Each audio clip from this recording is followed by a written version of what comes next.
गौतम चलो, हम कहीं और चलते हैं। मैडम, कहीं और जाकर उनका भी टाइम खराब मत कर देना। ये बात सुनते ही काउंटर से दूसरा सेल्समैन निकलकर बाहर आ गया और गुस्से में गौतम और अनिल को देखने लगा।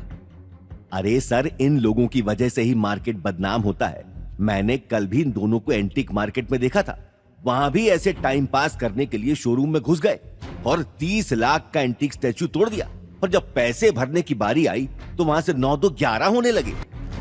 अच्छा, तो ये वही लोग हैं। अब मुझे समझ में आया। अपनी बीवी के लिए कुछ नहीं खरीद सकता, इसलिए महंगा नेकलेस देखकर उसे चोरी करने का इरादा है इसका। क्या कहा तुमने? तुम्हें कैसे पता कि मैं खरीद सकता हूं कि नहीं? गौतम के मुंह से निकली आवाज ने सभी को हिला दिया था। दुकान का सेठ अब किसी भी पल गौतम के ऊपर हाथ उठाने के लिए तैयार था।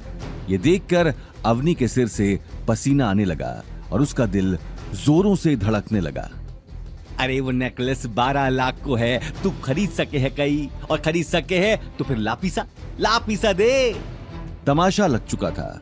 दुकान में मौजूद कुछ कस्टमर्स की निगाहें भी गौतम और अवनी पर टिकी थी। गौतम चाहे तो वो अभी के अभी अवनी के लिए पूरी दुकान खरीद सकता था, लेकिन इस वक्त वो अपनी पहचान किसी को बताना नहीं चाहता था। वहीं गीता गौतम की चुप्पी को देखकर मन ही मन उसे कोस रही थी।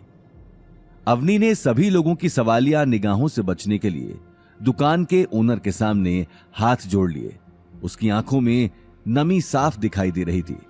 इससे पहले कि उसकी आंखों से आंसू गिरते, वो अपने आप को संभालते हुए बोली, सेठ जी, मुझसे बहुत बड़ी गलती हो गई। मुझे पहले आपको अपना बजट बता देना चाहिए था। आपके पास 50,000 तक की कोई ज्वेलरी नहीं है तो कोई बात नहीं।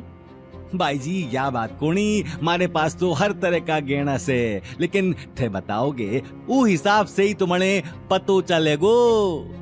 ये बात कहते हुए शॉप ओनर गुस्से भरी नजरों से गौतम को देखने लगा। उसने अगले ही पल पास में खड़े सेल्समैन को ज्वेलरी दिखाने का इशारा कर दिया।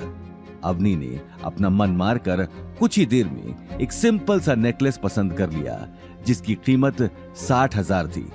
अवनी नेकलेस पैक करवाकर गीता को देखने लगी। मॉम, इन्हें पैसे दे दो। पूरा मूड खराब कर दिया, और ये सब हुआ इस मनहूस गौतम की वजह से। सीना फुलाकर इतनी बड़ी शॉप पर ले आया, जैसे कि इसकी जेब में पैसा भरा हो। गीता ने बड़बड़ाते हुए गौतम से अपना पर्स छीन लिया, जो गौतम ने पकड़ा हुआ था। गीता ने तुरंत अपने पर्स से पैसे निकालकर कैश काउंटर में जमा करवा दिए और गौतम को गुस्से में देखते हुए शॉप से बाहर निकल गई। अनिल और अवनी भी उसके पीछे नेकलेस का बैग लेकर बाहर निकल गए, लेकिन गौतम अभी तक वहीं खड़ा शॉप ओनर को गुस्से में देख रहा था। क्या हो गया भाया, गई थारी बींदड़ी, जब जेब में पैसा ना होवे ना तो आदमी ने हवा में ना उड़नो चाहिए। ये बात सुनते ही गौतम गेट से बाहर निकल गया, लेकिन उसके गुस्से का गुबार अभी तक खत्म नहीं हुआ था। बाहर पहुंचते ही उसने देखा अवनी कार के बाहर उसका वेट कर रही थी। अवनी, तुम लोग घर जाओ, मैं थोड़ी देर में आता हूँ। ये बात सुनते ही कार में बैठी गीता के कान खड़े हो गए और वो कार से उतर गई। अभी और क्या बाकी रह गया है करने को? अंदर इतनी बेइज्जती करवाने के बाद भी तेरा पेट नहीं भरा? तू ही हमें इतनी महंगी शॉप पर लेकर आया था, अब पता नहीं इसके बाद क्या नया। आप गलत समझ रही हैं मम्मी जी। मैं यहाँ से सब्जियां खरीदने जा रहा हूँ।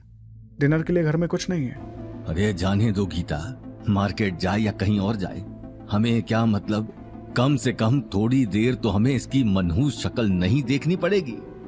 ये बात सुनते ही गीता कार में वापस बैठ गई। अवनी के दिमाग में अब तक नेकलेस की बात चल रही थी। वो भी बिना कुछ कहे कार में बैठ गई और एक झटके में वो तीनों घर की तरफ निकल गए। गौतम वहीं खड़ा उन्हें जाते हुए देखता रहा। अपनी आंखों से अवनी की कार ओझल होते ही उसने अपनी शर्ट की बाहें चढ़ा ली और दोबारा उसी ज्वेलरी शॉप पर चला गया। आगे की कहानी जानने के लिए देखिए अगला एपिसोड सिर्फ पॉकेट एफएम के यूट्यूब चैनल पर और रॉयल वारिस के सारे एपिसोड्स को सुनने के लिए डिस्क्रिप्शन में दी लिंक से डाउनलोड करें पॉकेट एफएम ऐप।